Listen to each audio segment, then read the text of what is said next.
నమస్కారం. అక్షరలిపికి స్వాగతం. ఇప్పుడు మనం చెప్పుకోబోయే కథ పేరు ఒక చీకటి రాత్రి. రచన భవ్యచారు. ఇక కథలోకి వెళ్దాం. నాకు ఆఫీస్లో లేట్ అవ్వడంతో బయటకు వచ్చి చూసా. ఎవరూ కనిపించలేదు. మా ఊరికి వెళ్లే బస్ కూడా వెళ్ళిపోయినట్టుగా ఉంది. ఏం చేయాలో అర్థం కావడం లేదు. ఇంతలో నన్ను రోజు ఆటోలో దింపి వెళ్లే ఒక అంకుల్ వచ్చాడు. నన్ను చూసి ఆటో ఆపి, ఏమ్మా బస్సు వెళ్ళిపోయిందా, ఇంటికి ఎలా వెళ్తావు, నేను దింపనా అని అడిగాడు. అతను నన్ను అలా అడగానే వెళ్దామా వద్దా అని అనిపించింది. వెళ్తే ఏమైనా జరిగితే ఎలా? ఈ మధ్య జరుగుతున్న అత్యాచారాలు అవి తెలిసే నాకు చాలా భయంగా అనిపించింది.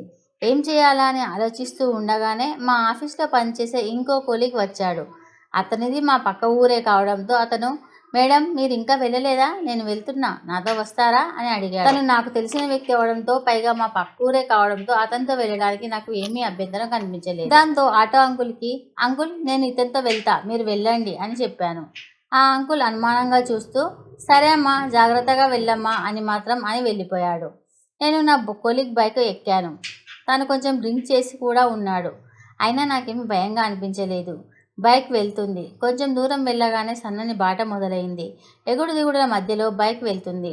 ఆ ఎగుడు దిగుడుల మధ్యలో నా శరీర భాగాలు అతనికి తగులుతున్నాయి. అది నాకు తెలిసి నేను వెనక్కి జరిగాను. కొంచెం ముందుకు వెళ్ళగానే దట్టమైన అడవి ప్రాంతం వచ్చింది. నాకు చాలా భయం వేసింది.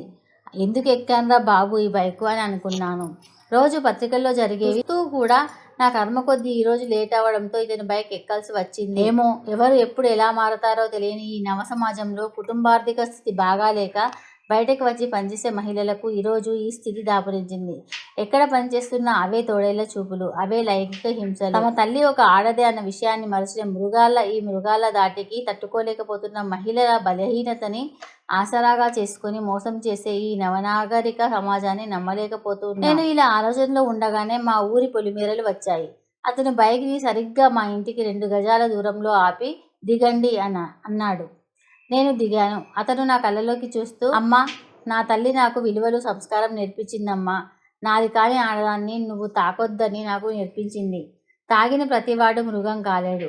అలా అని అందరూ మంచివాళ్ళు అని చెప్పలేము అని అంటూ 2 చేతులు ఎత్తి నాకు నమస్కరించి, నువ్వు నాకు తల్లితో సమానం అని బైక్ మీద వెళ్ళిపోయాడు. నేను మౌనంగా ఇంట్లోకి వెళ్ళాను. తెల్లారి పేపర్ చదివిన నేను నిర్ఘాంతపోయాను. అదేం వార్త అంటే, రాత్రి నన్ను ఆటోలో దింపేస్తా అని చెప్పిన అంకుల్ ఎవరినో రేప్ చేశాడు, అతన్ని అరెస్టు చేశారు అనే వార్త. పాపం ఏ తల్లి బిడ్డనో అతనికి బలి అయింది. రాత్రి అతని ఆటో నేను ఎక్కితే బలి కావాల్సిన నేను బయటపడ్డాను.